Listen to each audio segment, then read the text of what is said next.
Bueno, bien, muy bien, muchas gracias. Como, bueno, nosotros acostumbramos para este tipo de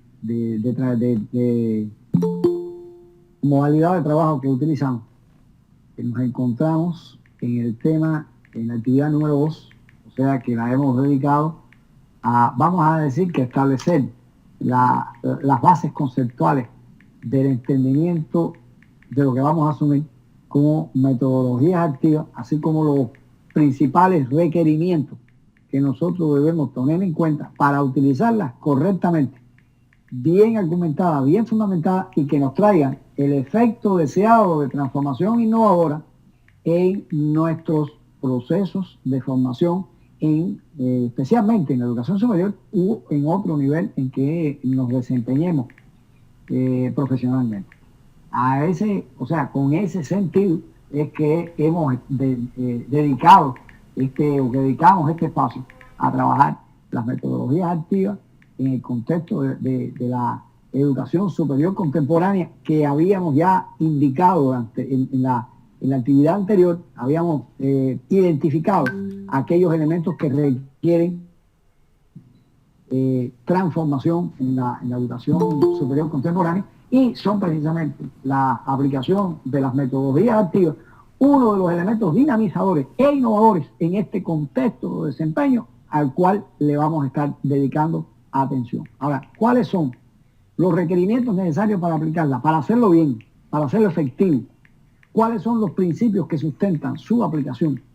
Y cómo garantizamos la integración de cada una de esas metodologías activas en nuestra práctica, en nuestro desempeño profesional, pedagógico y en el orden de la innovación que requieren nuestros procesos en la educación superior. A eso es que dedicamos la actividad de hoy.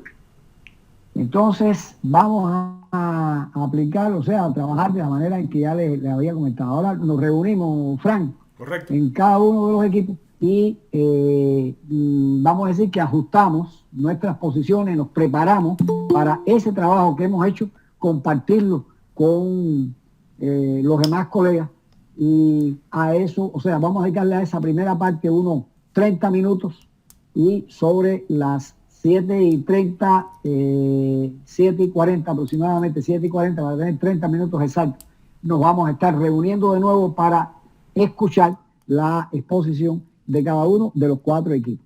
Les recuerdo que tenemos una deuda del encuentro anterior y entonces comenzaríamos a las 7:40 escuchando a los equipos 3 y 4 de los temas que nos habían quedado pendientes compartir en colectivo y inmediatamente hacemos el cierre, inmediatamente después escuchamos los 4 temas correspondientes al encuentro ya propiamente de hoy, que es a dedicarnos a establecer qué es un principio para la filosofía, qué es un principio para la pedagogía, qué principio y qué requerimiento se deben seguir en la relación del trabajo con la actividad de los estudiantes, cuáles son los requerimientos fundamentales que debe tener entonces el trabajo de los docentes y lo referido por supuesto también a la infraestructura necesaria, el equipamiento, las conexiones, las redes, todo esto que califica como la infraestructura que garantiza este trabajo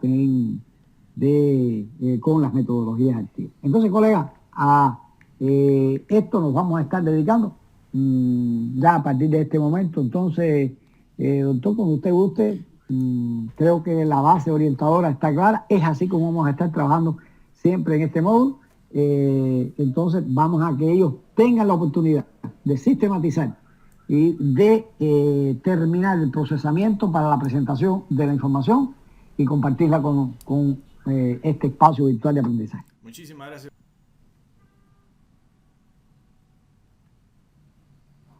Bueno, entonces ya tenemos los colegas del equipo 3.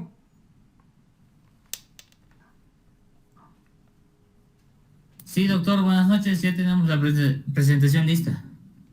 Bueno, Juan, entonces para nosotros es un placer escucharlo. Bueno, Buenas noches una vez más y adelante. comparto pantalla. Sí.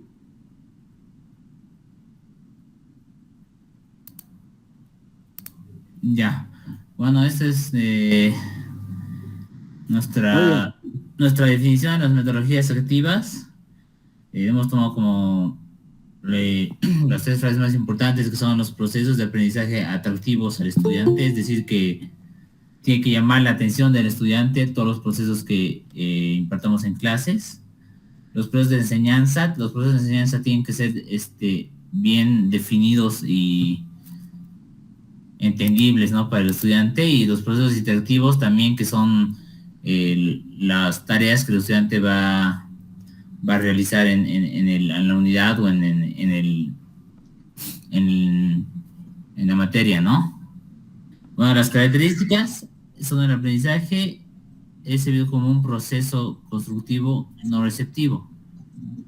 El aprendizaje es autodirigido y la enseñanza debe tener contexto del mundo real, es decir, que todos los temas o todo lo que se va a enseñar al estudiante tiene que ser con ejemplos reales, ¿no? Que se ven día a día, por decirlo así. Y en la cita vamos a manejar el APA, el MLA, el Alcorcón también. Y como antecedentes tenemos el Herbert, el Twain, el Froebel y el Tesalowski.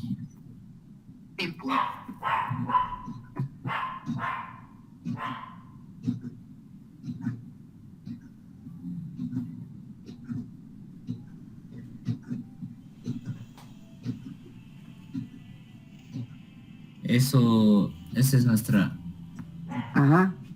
presentación. Entonces, una breve, vamos a decir que una breve puntualización, porque es importante que tengamos la clarificación, o sea, vamos a decir que es el centro de este módulo, el que nosotros tengamos una plataforma teórica clara de qué son las metodologías activas. Juan nos los ha presentado. Simplemente insistir, como él decía, estamos en presencia de metodologías activas cuando hay una participación de los estudiantes en el proceso de elaboración del conocimiento de forma autodidacta, de manera, o sea, autogestiona el conocimiento, lo hace de forma autodidacta, elabora el conocimiento, y esta elaboración en las metodologías activas también tiene un carácter especial. O sea, las metodologías activas en su gran mayoría exigen e implican la colaboración, implican el trabajo colectivo, implican la participación de todos. O sea, el conocimiento es un producto, es un resultado que se asimila, que se adquiere de manera individual, pero su elaboración es colectiva. Esa es una idea que queríamos insistir en ella. Y por otra parte, hubo un movimiento en el mundo a finales del 19, finales del siglo XIX e inicios del siglo XX, y que vamos a decir que se ha ido actualizando y se ha ido renovando y llega casi a nuestros días, influye aún en nuestros días, un movimiento que se denominó la escuela activa, la escuela nueva o la escuela progresiva. O sea, se conoce en la literatura pedagógica y aparece con estos términos. Pero bueno, el término que más comúnmente se maneja es la escuela nueva. Y la escuela nueva fue ese movimiento que se preocupó por hacer un rechazo, hacer una oposición abierta, sostenida, sistemática a todo tipo de memorización, convencionalismo, tradicionalismo, falta de vínculo de la escuela con la vida, la falta de, vamos a decir que de anclaje, de contextualización en situaciones reales, en problemáticas reales que impliquen la participación del estudiante, la participación activa.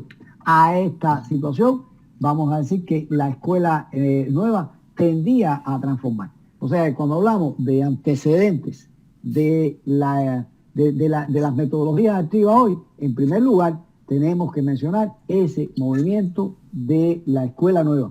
Que yo, a mi modo de ver, yo de manera muy particular, considero que las metodologías activas son una prolongación diversificada y contextualizada en este siglo XXI, vamos a decir que mediatizada también por las tecnologías de la información y las comunicaciones, y con mucho más fundamentos y más rigor de aquel movimiento que inició a finales del siglo XIX, dando respuesta a las demandas y a la urgencia del mundo, que requería una mejor escuela, requería una mejor preparación, que es en definitiva la finalidad de todo esto, este movimiento que hoy debe ocurrir en nuestras aulas y especialmente, bueno, en las universidades.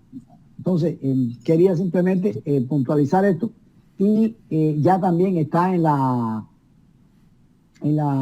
plataforma una sistematización que, vamos a decir, que recoge el espíritu de lo esencial de esta primera parte, para que ustedes también puedan disponer de esa información. Entonces, escuchamos al equipo 4. Doctor. Sí. ¿Tenemos que esperar algo más o...?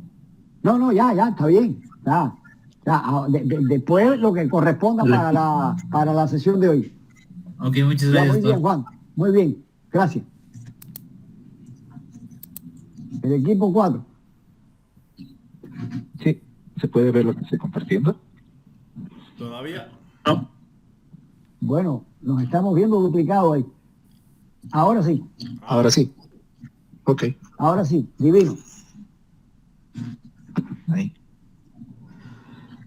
Ok. Dentro de lo que son las metodologías activas en la contemporaneidad, tenemos un punto importante, que es la primera pregunta que nos hacen al grupo, ¿no? Y trabajamos en este punto, ¿no? Donde la complejidad del acto educativo y la renovación metodológica, ¿no?, y las formas de transmitir el conocimiento mediante sistematizaciones para acceder al saber, permiten que las ciencias de la educación nos den las bases, ¿no?, para que estas metodologías activas lleguen y fundamenten su desarrollo, ¿no? Eso por la primera parte, donde hemos puntualizado lo que es la base teórica, la renovación metodológica, el desarrollo idóneo de la planificación docente y, por supuesto, la adaptación de los temarios en las TICs. En cuanto a la segunda pregunta, hablamos, ¿no?, de que las metodologías activas nos permiten adaptarnos, ¿no?, a las necesidades del estudiante, el cómo piensa, cómo se relaciona, qué es lo que ve. Una vez que tenemos estos datos, podemos elegir el mejor diseño. Y una vez tomado en cuenta este paso, nos centramos en lo que es la enseñanza-aprendizaje del estudiante, ¿no? Focalizándonos en el aprendizaje competencial, logrando un desenvolvimiento, lo que es en su vida diaria y su vida profesional. Ojo, tenemos que tomar en cuenta sus competencias específicas, ¿no?, de la carrera, lo que son sus áreas temáticas, ¿no? Y además, trabajar en las competencias genéricas con las que el estudiante cuenta, ¿no?, con la que llega al aula. Bueno, lo demás hemos ido desarrollando puntos que dan la base para dar esta pregunta, ¿no? Ciencias de educación, la pedagogía, metodologías activas y todo lo relacionado a esta primera actividad. Ajá. Bueno, muy bien. En esencia, esa es la idea. Y precisamente estos dos puntos, yo creo que al final ha sido muy bueno que hayan quedado para hoy, porque nos han permitido tener claro este sustento para enlazarlo con las exposiciones que vamos a escuchar a partir de este momento. O sea, hay que estar claro que el contexto contemporáneo, el hecho de dominar de todo un conjunto de tecnologías, de disponibilidades que hoy tenemos en las aulas, que tenemos en las universidades actuales, son elementos que nos facilitan mucho el trabajo, pero nosotros tenemos que tener claro qué tipo de metodología, a cuál nosotros vamos a recurrir, cómo la vamos a utilizar, y para ello, o sea, en función de ese fundamento, de las razones de por qué escojamos una u otra, es a lo que nosotros vamos a estarnos refiriendo en la actividad de hoy. Y queremos que además ustedes piensen en función de eso. Si ustedes revisan ahora, vamos a decir que el esquema lógico de exposición y de análisis que le hemos preparado, en todos los casos, a partir ya de la sesión del jueves, nosotros nos vamos a estar refiriendo al análisis de 2 metodologías activas. Pero en esas 2 metodologías activas vamos a estar pensando en cómo la definimos, en qué contextos y en qué situaciones se aplican, qué o cuál son los roles o las actividades esenciales que debe realizar el docente, qué se espera que haga el profesor y cuáles son aquellos elementos que desde el punto de vista de planificación, de concepción pedagógica, de sustento, nosotros debemos tener en cuenta para aplicarlo y les pedimos siempre que traten de concebir un ejemplo de su desempeño propio en el contexto profesional en que ustedes se están desarrollando. O sea, también pensar en una, definirla, mirarla en todos sus detalles por dentro, vamos a decirlo de esta manera, para entenderla bien en su estructura, en su concepción, y tratar en un ejercicio rápido de pensar un ejemplo en cómo la vamos a aplicar. Esa es la forma en que vamos a estar trabajando en lo sucesivo, para que ustedes piensen en función de eso. Entonces, en todos los casos, siempre vamos a tenemos que tener presente las características de los estudiantes, las condiciones con las que se cuentan, el tipo de contenido, todo un conjunto de cosas que desde el punto de vista filosófico, psicológico, sociológico, didáctico, pedagógico, son elementos que vamos a tener que equilibrar, que cohesionar para el éxito de la labor en este sentido. Y a eso nos van siempre a prestar ayuda, nos van a prestar contribuciones las ciencias de la educación en un movimiento que al final es un movimiento de innovación que nosotros tenemos que, por supuesto, participar de él de la manera más activa en este contexto de la educación superior contemporánea. Entonces, esto, colegas, les insisto, hay una presentación muy sintetizada que se llama así precisamente, le llamamos sistematización del profesor de los principios para el empleo de la metodología activa. O sea, eso están ahí, los que ustedes lo tienen a mano, después lo pueden revisar. Entonces, vamos ahora, lo que les proponemos, pasar a escuchar, o sea, los 4 temas para hoy, comenzando por qué es un principio para la filosofía, qué es un principio para la pedagogía y cómo identificar sobre esta base los principios que deben observarse para aplicar las metodologías activas. Son estos elementos a los que les hacía referencia que ustedes desde las ciencias de la educación, desde las aportaciones de tener unos sustentos teóricos claros, nosotros debemos siempre tenerlos en cuenta para escoger ese tipo de recurso didáctico, ese tipo de mediación metodológica, que en definitiva es la metodología que nos activa, que nos, vamos a decir que nos sitúa nos sitúa al estudiante en un rol protagónico en el proceso de identificación, de elaboración y de adquisición del conocimiento en las circunstancias del siglo XXI. Entonces, escuchamos al equipo 1. En el equipo 1 expuso Jorge el jueves pasado.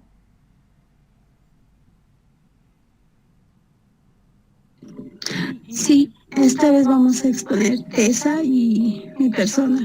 Sí, por favor, Teresa, puedes compartir. ¿Es usted? Sí, sí. Shirley, muy bien. Bueno, pues buenas noches, Shirley, y es un placer. Adelante, la escuchamos. Igualmente. ¿Puedo compartir nomás la pantalla, perdón? Sí. Ah, ya. Gracias.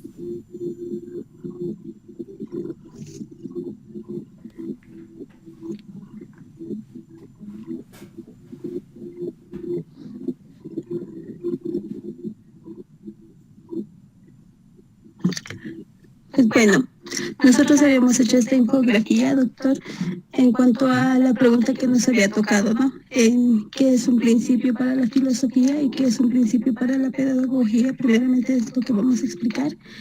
Entonces empezamos definiendo de qué es un principio.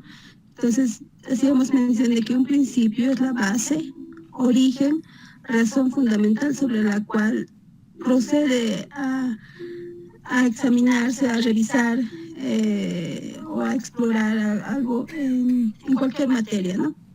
Y hablamos en cuanto a la filosofía en este caso y encontramos 3 puntos, ¿no? Que es la norma, es una norma que rige el conocimiento, es una actividad racional y la búsqueda del conocimiento, ¿no? Es una norma o idea fundamental que nos ayuda en cuanto al pensamiento o la conducta.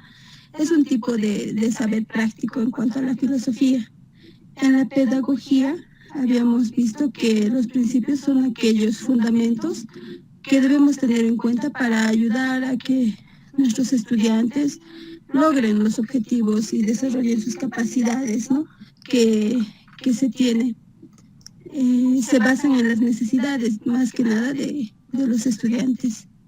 Uniendo estas dos, que es la pedagogía y la filosofía, nos vamos a la pregunta de cómo identificar sobre esta base. Entonces hablamos de las metodologías activas. Las metodologías activas, bueno, se pueden definir como procesos de enseñanza, aprendizaje, interactivos basados en la comunicación activa y la interacción entre docente y estudiante. Y obviamente hay como un triángulo, ¿no? Está el docente, el estudiante y el material de aprendizaje, ¿no? Entonces podemos ver que estos 3 son los que se unen para poder aplicar lo que es la metodología activa. Mi compañera Tessa va a continuar con el resto de la exposición. Gracias, Shirley. Muy bien, como ya habíamos dado justamente los conceptos de qué es ¿no? Lo que respecta a lo que es un principio justamente para la filosofía, para la pedagogía, vamos a tomar en cuenta los principios que deben observarse justamente para aplicar las metodologías activas. Y ya desde la filosofía, diferentes autores nos van a plantear cómo la educación debe analizar justamente su propia autonomía, su ética, siempre criticando las nuevas tendencias que hay hoy en día, y a base de esto poder replantear algunos principios que tengan, pero así como mantenerlos. Y desde una pedagogía, desde la pedagogía tienen algunos principios, que estos principios nos dicen que se van a integrar justamente a lo que son las metodologías activas, y que estas se van a utilizar, estos principios justamente se van a utilizar para encontrar estrategias, metodologías o modelos en el proceso de enseñanza-aprendizaje, y esto nos conlleva a que el estudiante tenga un rol más activo hoy en día, y que estos puedan ser, justamente hemos sacado aquí una lista de qué principios podríamos observar, como el desarrollo de las habilidades cognitivas en el estudiante, el aprendizaje basado en proyectos. Los estudiantes van a ir planteando, van a implementar y evaluar sus propios proyectos que tienen aplicación en el mundo, ya contextual en su entorno, ya no solamente quedarse en el aula, sino contextualizarse también afuera. Entonces el propio alumno va a ser el que va a autogestionar su aprendizaje y va a tener una mayor independencia. Si bien el docente se va a quedar como un guía y orientador para que el estudiante pueda también no perder el rumbo de su aprendizaje. También vamos a fomentar lo que es el aprender a aprender, el aprendizaje cooperativo, que va a organizar justamente actividades de aprendizaje para convivir, compartirlas con su entorno, con sus compañeros, con sus pares, y va a recibir como una experiencia más social y incluso más académica. Y también va a partir de también lo reflexivo. Ya el estudiante va a tener que aprender a ser más reflexivo y tener un pensamiento crítico con respecto al conocimiento que va a ir adquiriendo. Hace que el alumno incluso sea más responsable de sus actos y de los resultados que va a ir obteniendo en su aprendizaje. Sí. Sí, ya, Shirley y Tessa. ¿Algo más? No, eso sería todo. Sí. Muy bien, muy bien, muy bien, muy bien. Bueno, la última parte, sobre todo, bueno, yo encuentro muy bien la participación, la intervención de ustedes y el hecho que además se socialice, se ponga al alcance de todos, o sea, que se comparta, como ya les habíamos anunciado, que se comparta en la plataforma la infografía que ustedes elaboraron. Muy bien. Ahora, siempre, o sea, quiero enfatizar en una idea que no nos debe escapar, además de lo que señaló Tessa sobre los principios a tener en cuenta. Los principios, vamos a decir, vamos a partir de que un principio es un punto, vamos a decir que el punto de partida para la acción. Son aquellos elementos que deben ocurrir para que tengamos éxito. Son condición, punto de partida, para que nosotros los tengamos en cuenta a la hora de ejecutar, a la hora de primero de concebir, de planificar y de ejecutar la aplicación de las metodologías activas. O sea, vamos a asumir que el principio es eso, son esos puntos que son de necesario cumplimiento y que son condición del éxito que usted va a obtener. Entonces, en ese sentido, yo quiero hacerle énfasis en dos aspectos. Lo demás, lo que dijo Tessa, está perfecto. Ahora, a lo que dijo Tessa le añado, como un elemento importante, el vínculo de la escuela, o sea, vamos a llamar escuela a lo que trasciende toda la experiencia formativa de un estudiante, desde los niveles iniciales hasta la universidad. O sea, y en ese orden, creo que el vínculo de la escuela con la vida resulta esencial. O sea, y fíjense ustedes que cuando esto es violento, es una de las razones por las que trae aburrimiento, el hecho de que la escuela se sienta con una carga pesada, el hecho de que los estudiantes quieran o estén presurosos por escuchar el timbre de la hora de finalización de las actividades para abandonar la institución educativa, porque la escuela no les resulta atractiva, no les resulta agradable, no quieren estar en ella, lo ven como un encierro. Entonces, el vínculo de la escuela con la vida nos lleva a que la escuela sea la vida. Y para que haya ese vínculo, esa lógica y esa dialéctica entre una cosa y la otra, porque en definitiva la escuela es parte de la vida y tiene que sentirse el fluir de la vida en las actividades formativas que se dan en la escuela. Entonces es un principio que no puede faltar.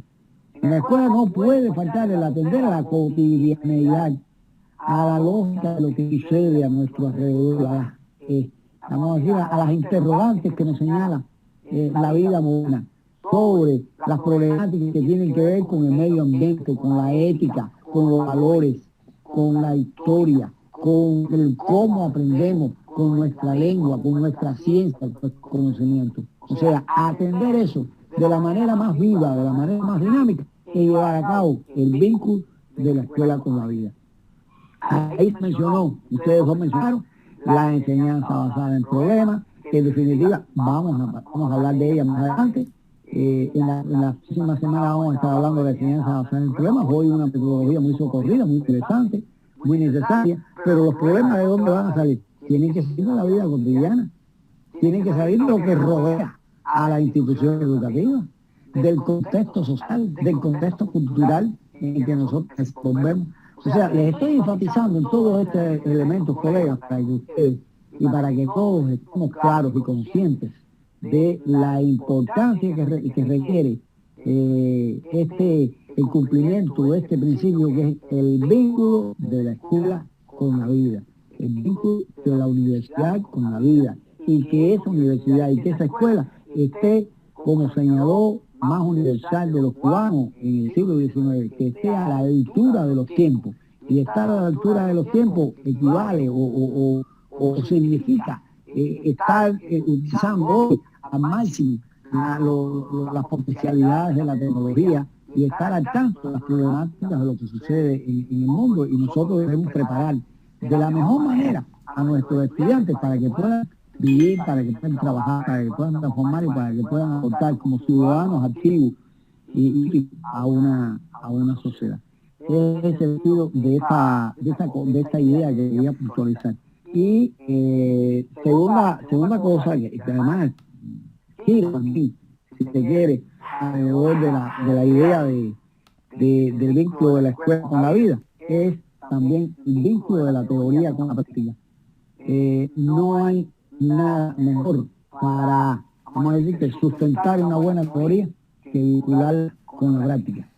Es donde nosotros vemos lo provechoso, lo útil, ¿no? Y lo auténtica que puede resultar en un momento determinado una teoría, cuando nosotros la confrontamos a la práctica.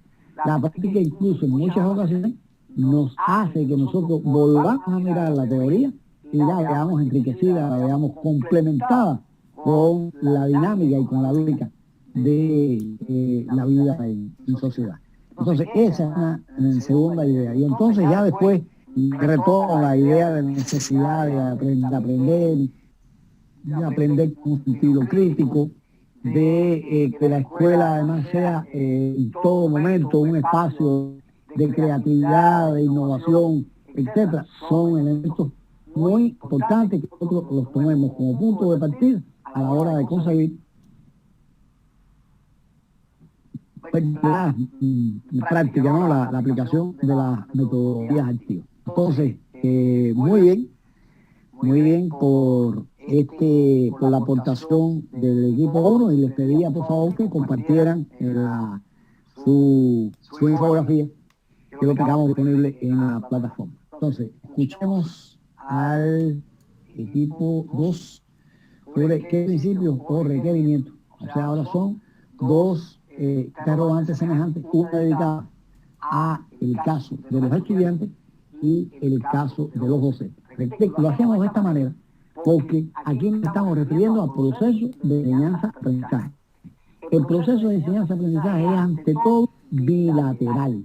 No puede haber enseñanza si no tenemos a un docente, y no puede haber aprendizaje si no tenemos a alguien, a un receptor, a un estudiante que en este caso es activo, es centro en todo este proceso. Lo tenemos que concebir de esa manera. Entonces, ahora nos vamos a dedicar a pensar en el caso específico del dominio, del manejo contextualizado de la metodología activa en función de qué requerimientos debe seguirse en el trabajo de metodología activa y a los estudiantes. Entonces, segunda temática, segundo equipo. Los escuchamos.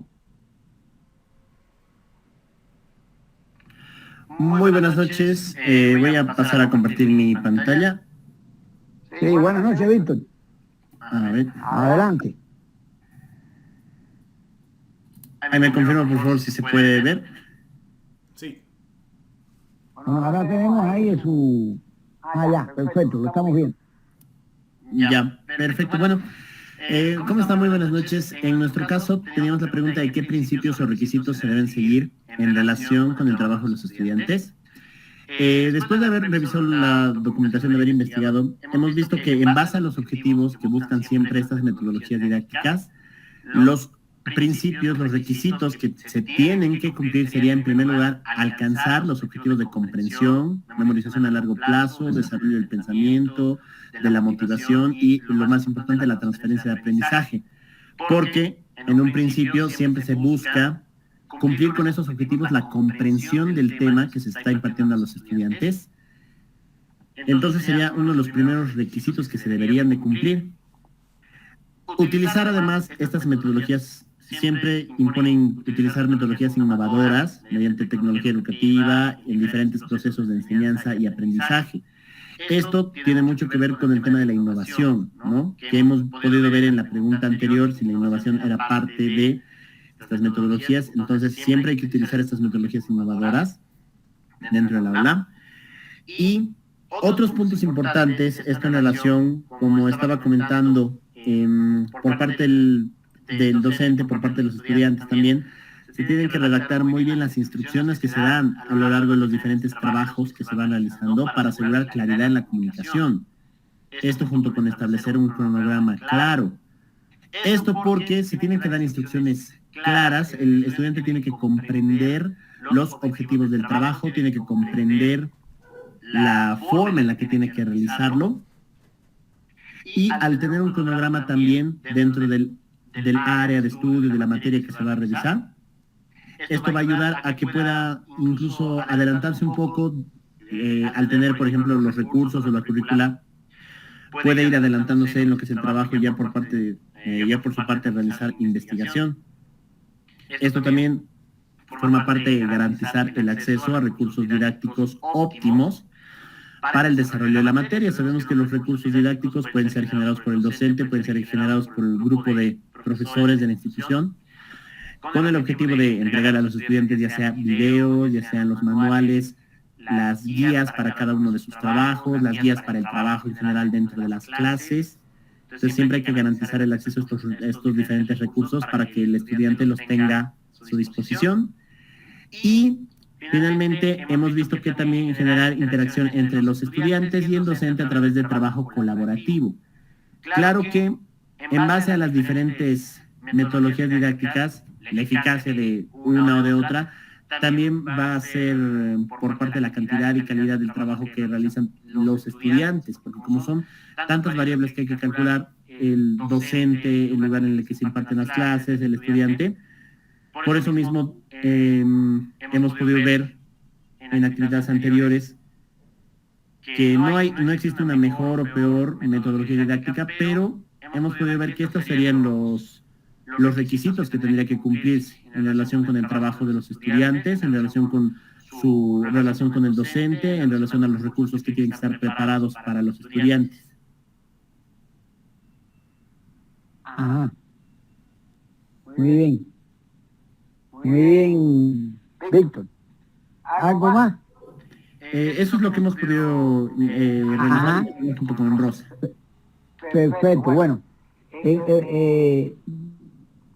Víctor, simplemente hago un comentario, no tengo en mi interés o en mi espíritu no está criticar lo que usted ha dicho, simplemente que bueno, el problema es que nos lleva siempre a esta posición el hecho de lo que estaba apuntando justo antes que usted hablara, o sea, el hecho de que la bilateralidad del proceso de enseñanza-aprendizaje nos lleva a no concebir nunca, solamente vamos a decir que lo hemos separado de manera artificial para entenderlo, para analizarlo en este espacio, pero siempre que usted está concebiendo el rol del estudiante es porque está concebido también el rol del profesor.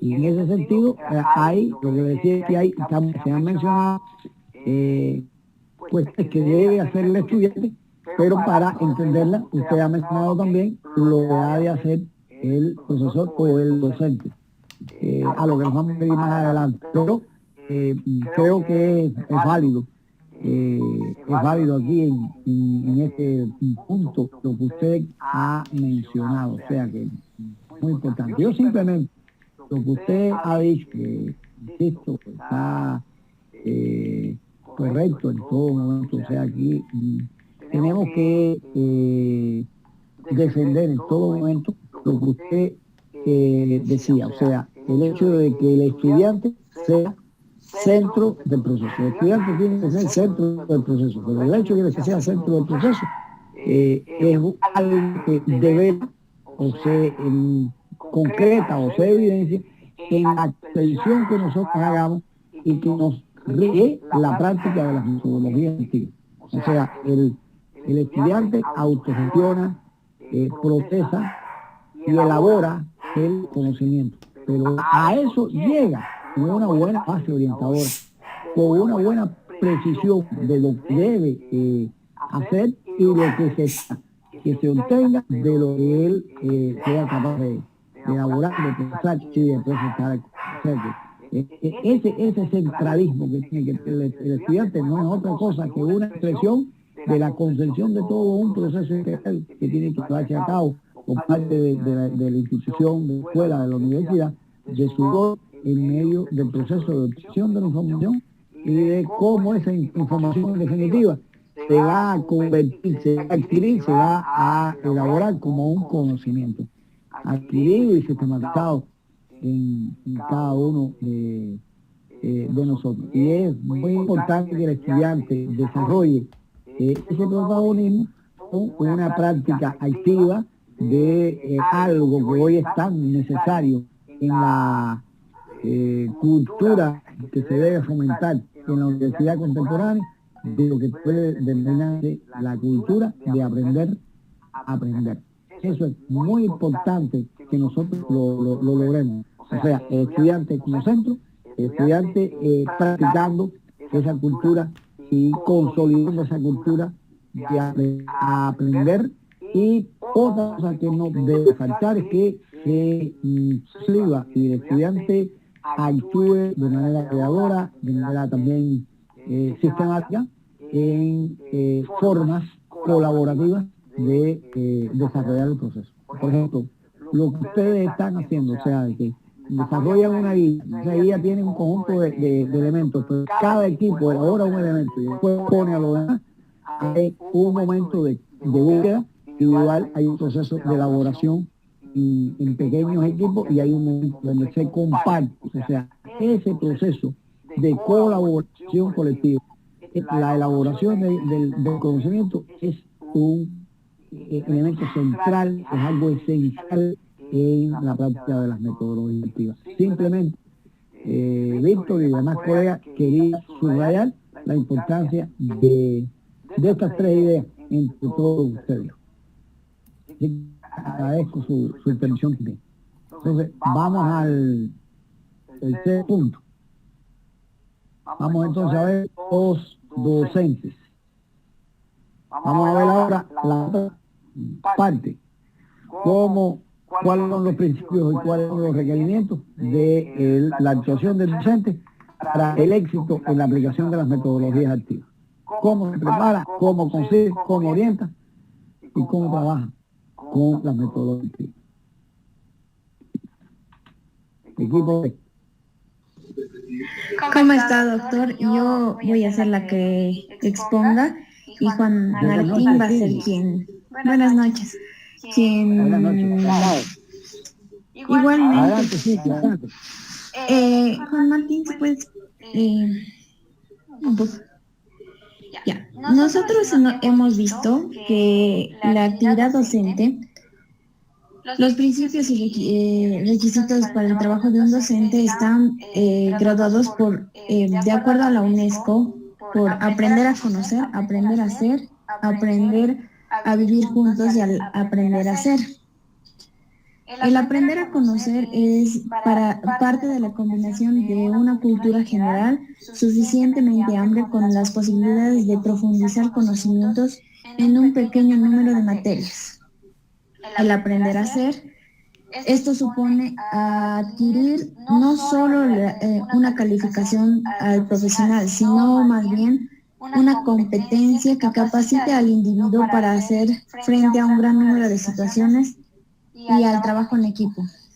El aprender a vivir juntos implica el desarrollo de conocimiento personal que aceptan el enriquecimiento proveniente de los saberes y experiencias de manera bidireccional, impulsando a los demás a la realización de proyectos comunes. El aprender a ser significa lograr el desarrollo y la evolución de la propia personalidad. Además que nosotros, si puedes ir a la siguiente, de acuerdo a los principios esenciales, hemos visto que son 14, que tendrían que tener un buen docente para el enseñar a los estudiantes. Tendría que ser poner al estudiante y su aprendizaje en el centro y del proceso educativo. El segundo punto es tener en cuenta los saberes previos del estudiante. El tercero es ofrecer acompañamiento y el aprendizaje.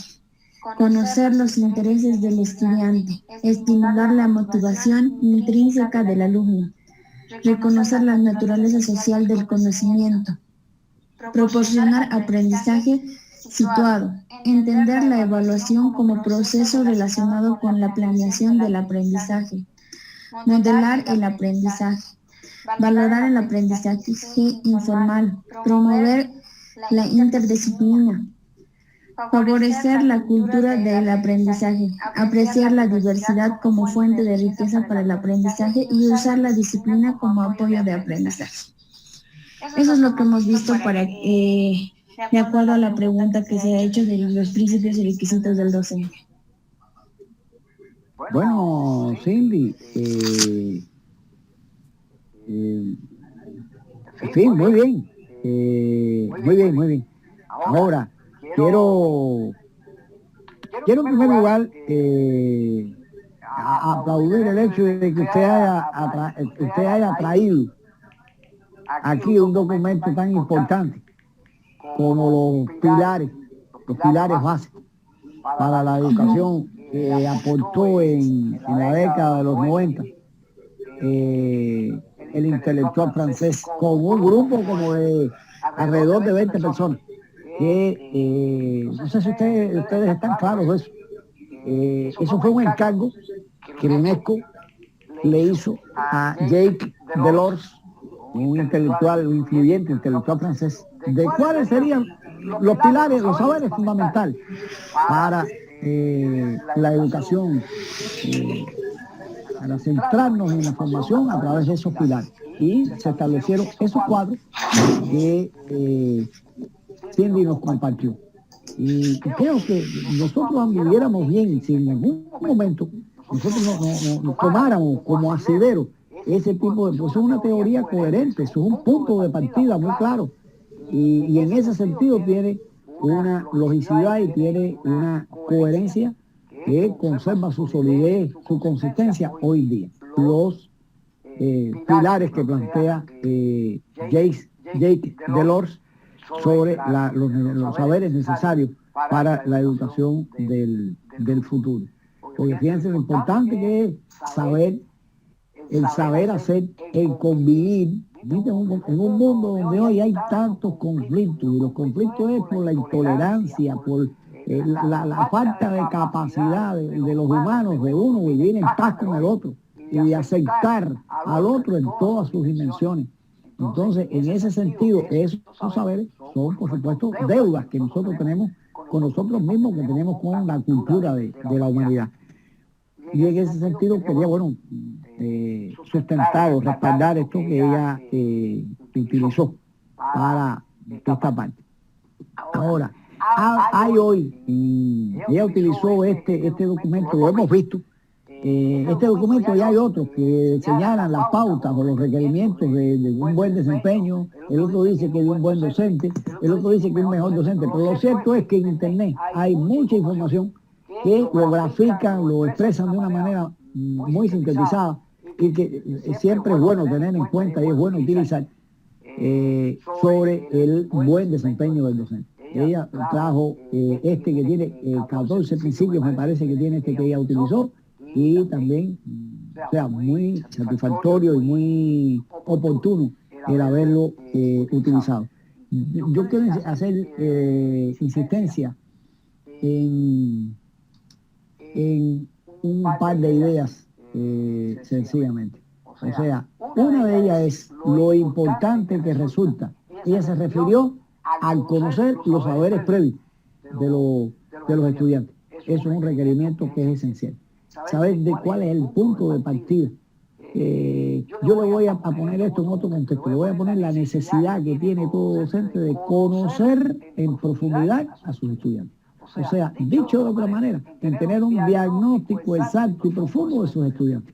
Usted no puede transformar, no puede propiciar el desarrollo y la formación adecuada y contextualizada de ningún estudiante si no sabe cuáles son sus niveles reales de competencia, sus formas en que aprende, las adquisiciones que tiene con mayor solidez, cómo ese estudiante se relaciona con los demás. En fin, hay todo un conjunto de elementos, colegas, que son esenciales en el hecho que el docente y que la metodología que utilice pueda ser efectiva o propicie el desarrollo integral en nuestros estudiantes. Y eso parte, ante todo, por la necesidad de conocer en profundidad, de manejar un diagnóstico exacto del estudiante en lo cognitivo y vamos a decir en lo volitivo y lo afectivo, o sea que en todo el comportamiento del estudiante. Y esto que les digo tiene una importancia tal que siempre les llamo la atención a mis estudiantes en este punto que les digo ahora. En el año 2019, en mayo del 2019, se realizó el laboratorio, o sea, el ejercicio de evaluación internacional de las adquisiciones para los estudiantes de tercero y sexto grado de 16 países en América Latina. Y esto, bueno, arrojó un determinado resultado. No es propósito mío ahora hacer una reflexión sobre los resultados desde el punto de vista de las adquisiciones de lo cognitivo arrojó ese ejercicio. Más adelante podemos hacer referencia a él, o sea, en otra de las sesiones de trabajo que tengamos. Pero lo que quiero hacer referencia nada más, que el Laboratorio Latinoamericano de Evaluación de la Calidad hizo 2 informes, colegas. Hizo uno referido solamente a las adquisiciones del aprendizaje, o sea, en los 4 dominios que fueron evaluados. Pero hizo otro informe paralelo que se le llamó, o que se le llama, factores asociados al proceso de aprendizaje y a la adquisición de los conocimientos en América Latina. O sea, y en esos factores asociados entra todo el conjunto de variables contextuales en la que se desenvuelven y se desarrollan nuestros estudiantes. O sea, y van desde las condiciones del aula, desde las condiciones de los docentes, desde la superación de los docentes, desde todo un conjunto de elementos de la institución educativa, para decirlo de manera ya integral. Pero se evalúa y se tiene en cuenta las condiciones de las viviendas, de las familias, el acceso a elementos, vamos a decir, de carácter cultural, el acceso a Internet, a utilizar Internet y a utilizar las tecnologías en favor de los procesos de formación. O sea, todo eso hoy son elementos actuantes y son variables que influyen en el proceso de formación. Entonces, para usted, vamos a decir que conducir adecuadamente el proceso de formación, tiene que partir de conocer en profundidad a los estudiantes. Este es, yo diría que un principio, un requerimiento esencial, y que nosotros nos concentremos a partir de los niveles de desarrollo y de los logros de cada estudiante que llega a nuestras aulas, a propiciar su desarrollo de manera personalizada. Y este es otro elemento que está, otro principio que está relacionado con el anterior. Si usted no conoce en el estado en que está cada uno, usted entonces no puede diseñar un proceso con carácter personalizado y propiciar incluso la inclusión, que es otra necesidad a la que está llamada la escuela contemporánea, desde los niveles iniciales hasta la universidad. Tiene que ser inclusiva. Revisen el objetivo 4 de la Agenda 2030 y se van a, o sea, y vamos a contratar esto de lo que estamos hablando. O sea, vamos a contratar la idea de que la escuela tiene que ser cada vez más inclusiva y de ofrecer y de propiciar procesos de enseñanza-aprendizaje y una educación de calidad a todos por igual. Y en ese sentido la educación es concebida como un bien social, como un bien que transforma, como un bien que equilibra, ¿no?, el desarrollo humano en todo el sentido. Hay otro elemento que añado a lo que dijo Cindy. Yo solo estoy subrayando aquellos elementos, aquellos requisitos que considero esenciales. Todos son importantes, pero bueno, hay algunos que a los que quiero señalar o resaltar su significación. Y de lo que dijo Cindy, quiero insistir en la importancia de el ofrecer en que el docente debe ofrecer una buena tutoría, o vamos a llamarle acompañamiento a los estudiantes. O sea, el estudiante se tiene que sentir en todo momento orientado, guiado, atendido, ¿no? Nosotros estamos propiciando su trabajo independiente. Nosotros estamos propiciando su autogestión en el conocimiento. Pero esa autogestión en el conocimiento tiene que ser debidamente orientada, o sea, con una base orientadora correcta. Que el estudiante sepa qué va a buscar, qué problemática va a solucionar, qué esperamos nosotros que pueda él realizar por sí, qué pueda él realizar en compañía de los demás y que pueda ofrecer y compartir con los demás. Ese acompañamiento tutoral que tiene que desarrollar el docente es algo muy necesario en estos ambientes de aprendizaje, en lo que nosotros nos estamos desenvolviendo.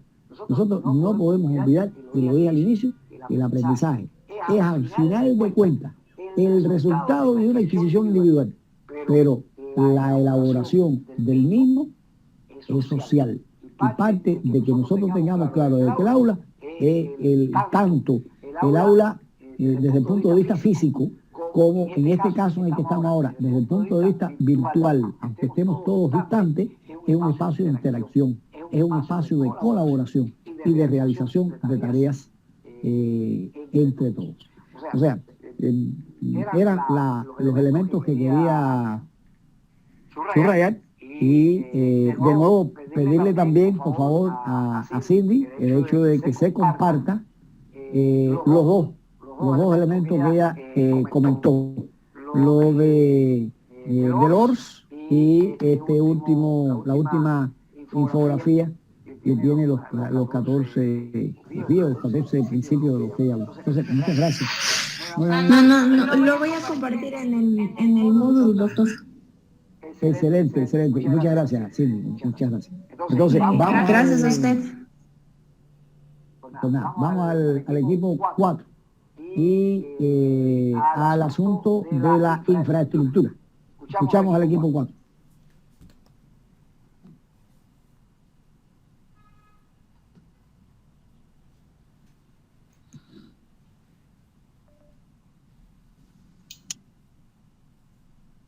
Ok. Israel. Bueno, comparto pantalla. Israel, buenas noches. Ahora sí. Buenas noches. Sí. Ya. Ahora sí se puede ver. Sí, lo estamos viendo perfectamente. Muchas gracias. Ok, cuando hablamos en cuanto a lo que es tema de infraestructura, estamos hablando de varios puntos importantes para que se pueda desarrollar de manera correcta, que son correcto desenvolvimiento, ¿no? Y hasta donde viene lo que es el método Montessori, ¿no? Donde todo tiene que estar adecuado para que los estudiantes tengan un correcto desarrollo, ¿no? Además de contar con los laboratorios equipados en cuanto a las materias específicas de los estudiantes, ¿no? Ya sea de hotelería y turismo, gastronomía o de ingeniería de sistemas, todo lo demás, ¿no? Y cuando hablamos de infraestructura también tenemos que hablar de las personas que dan el soporte, ¿no?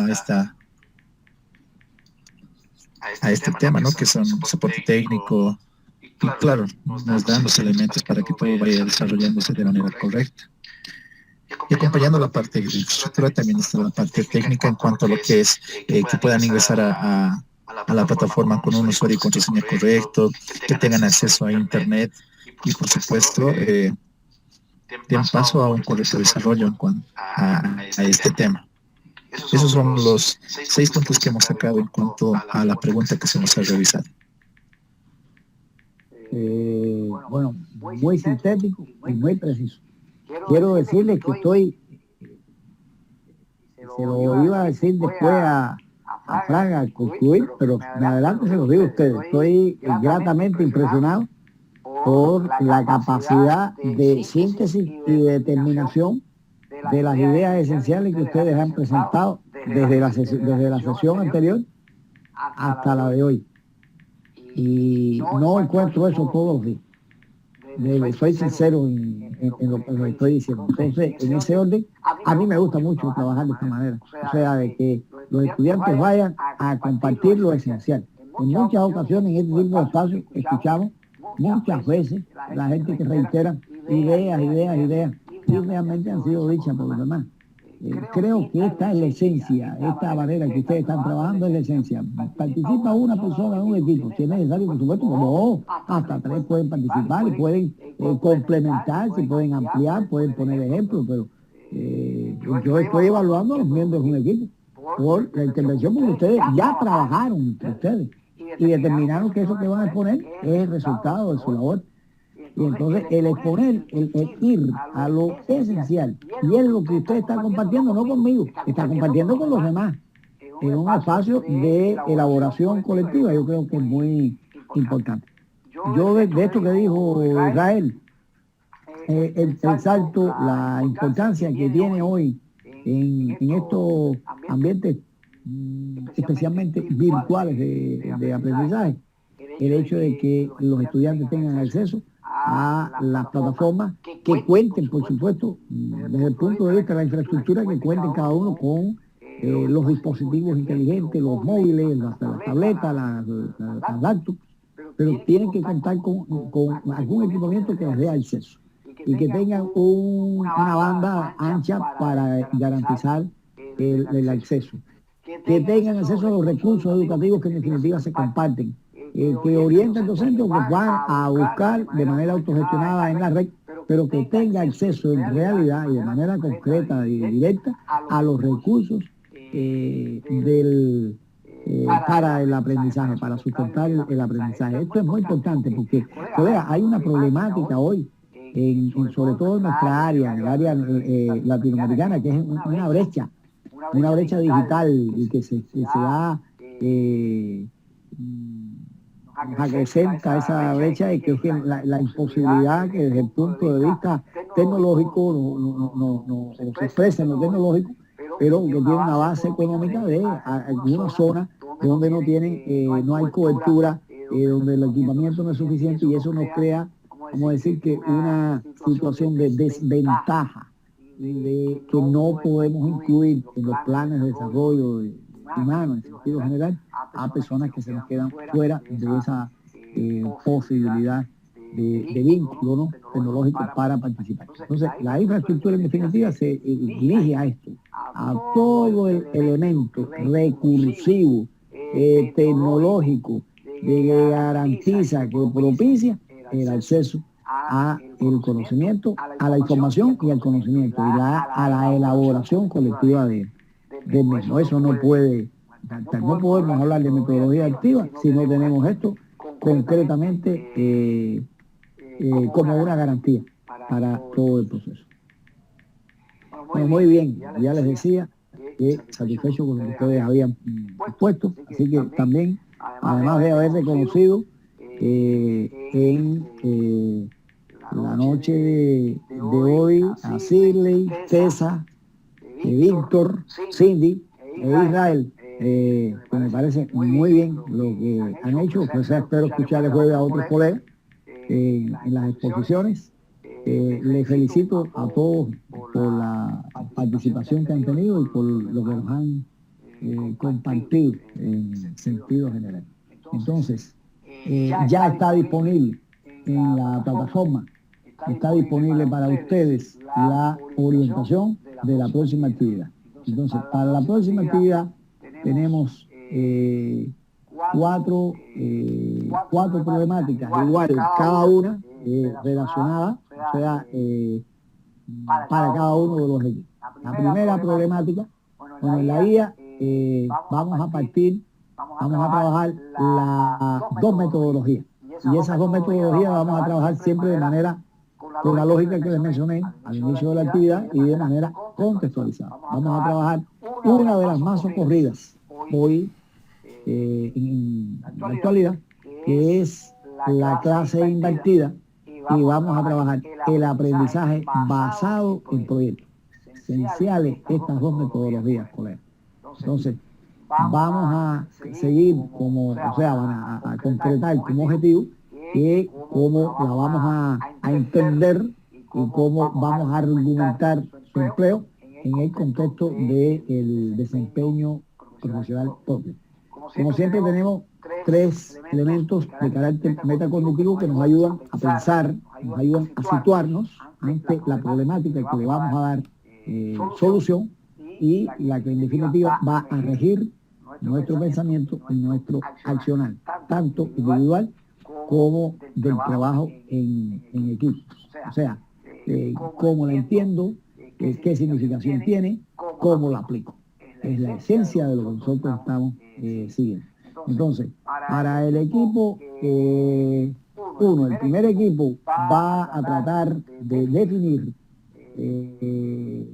cómo, o sea, la clase invertida. Vamos a tratar de tener distintas acepciones de diferentes autores. Si ustedes pudieran elaborar la suya, vamos a tratar de definir qué es la clase invertida y qué es el aprendizaje basado en proyectos.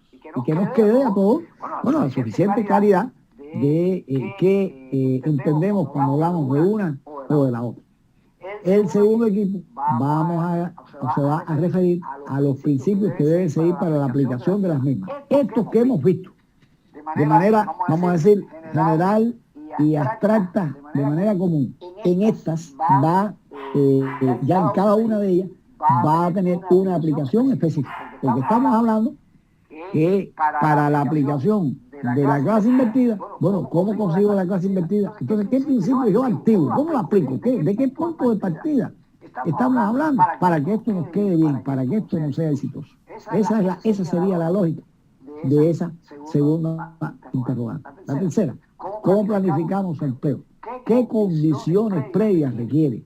O sea, ¿cómo me preparo yo como docente? ¿Cómo se prepara el estudiante? ¿Qué condiciones debemos reunir?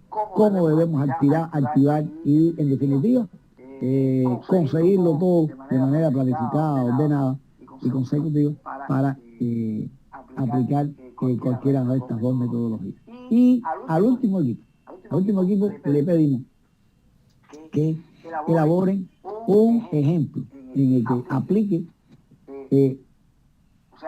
las dos metodologías, una en una situación, otra en otra situación, pero que la podamos entender en todos los pasos, cómo la concibieron, cómo se prepararon, con una temática, con un tema, con un curso, con algo en concreto que podamos ver y que ustedes, el objetivo de este ejercicio es que ustedes ya piensen en cómo la vamos a comenzar a aplicar. Y eso lo discutamos acá de manera colectiva entre todos.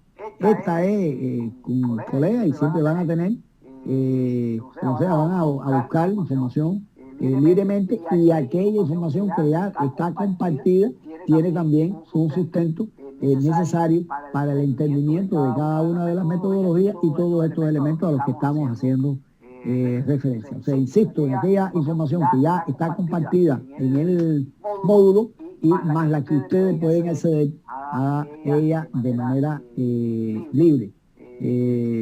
Nosotros siempre hacemos mucho énfasis en que ustedes localicen la información que les pueda ser significativa y sean críticos al hacer uso de ella. La clasifiquen, la procesen, siempre elaboren bien sus posiciones en este sentido, trabajen siempre de manera colectiva y las infografías que elaboren traten de ser lo más entendible. Ustedes siempre van a hacer la pregunta, ¿cómo esto lo va a entender? Esto que yo leí, que busqué, que ya yo sé cómo lo va a entender otro y qué le debe quedar a otro como elemento mínimo para que la entienda con el máximo nivel de precisión. Estas serían, colegas, la orientación para la actividad del jueves a las 7 de la noche. No sé si hay algo que preguntar, algo que precisar. Yo ya les manifesté y les reitero mi satisfacción por la actividad de hoy. Yo me adelanto un momentico, doctor, a darle las gracias y precisar que el jueves estamos trabajando a las 8 de la noche. A las 8. De 8 a 9. De 8 a 9. Sí. Excelente. Ya, perfecto, anotado. No hay problema con eso. Es que como tenemos ahora los horarios, Discursado. ustedes tienen uno, yo tengo otro. Sí, sí. Yo me equivoco. Entonces, Claro, le agradezco mucho. para usted va a ser a las 7 de la noche, pero para acá a las 8. A las 7 de la noche, perfecto. No, Está bien. Bueno. Yo quiero adelantarme, que creo que es mejor que lo hagan los estudiantes, pero realmente me he sentido muy complacido en escuchar esta manera de esta forma organizacional de trabajo, porque creo que el aprendizaje por modelo es muy importante y la modelación de una actividad como esta le tiene que servir a ellos también como ejemplo y como usted decía, haciendo un análisis crítico de encontrar qué tomarían y cómo lo harían para su desempeño profesional, porque creo que aquí se pone evidencia lo que yo le decía en los equipos, una modalidad combinada donde se saca de la clase la conferencia, lo tradicional centrado en el docente con un método expositivo de transmisión de información, un estudiante que escucha, aquí un estudiante que se prepara fuera, que la preparación que hace fuera tiene una consecutividad en el trabajo colaborativo y después en los proyectos de presentar. Yo creo que trabajo esta línea del aprendizaje combinado, que aquí hay una expresión de un modelo combinado y que bueno, van ahora a utilizar una de los modelos de clases dentro del modelo combinado. Uno de ellos es Flip Classroom. Hay 7 tipos de tipologías de clase, pero una de ellas es el Flip Classroom y es muy importante en este sentido. Gracias, doctor, de mi parte como alumno de usted, amigo, coordinador del programa, excelente. Tú sabes que, muchas gracias por eso que usted dice, pero nosotros siempre hemos pensado que para este curso de manera particular, el curso mismo debe servir de pauta, ¿no? Para lo que podemos hacer y cómo lo podemos conseguir. Entonces, ponemos cuidado en eso, ponemos cuidado en que la orientación sea más precisa, que el trabajo, por la fase del trabajo colaborativo no se violente, que la parte de socialización tenga todo el aprovechamiento posible durante y después, porque a lo mejor ahora yo quiero ir a algo de lo que se dijo y bueno, ya ahí está disponible en la plataforma. Entonces eso también es importante y estamos, vamos a decir que tratando de velar de que todo este tipo de cosas nos queden bien. No, y con sí, este conocimiento se hace la nueva luz, se hace la luz para el aprendizaje, seguro, para el nuevo conocimiento seguro que se hace la luz, seguro que se hace la luz. Seguro.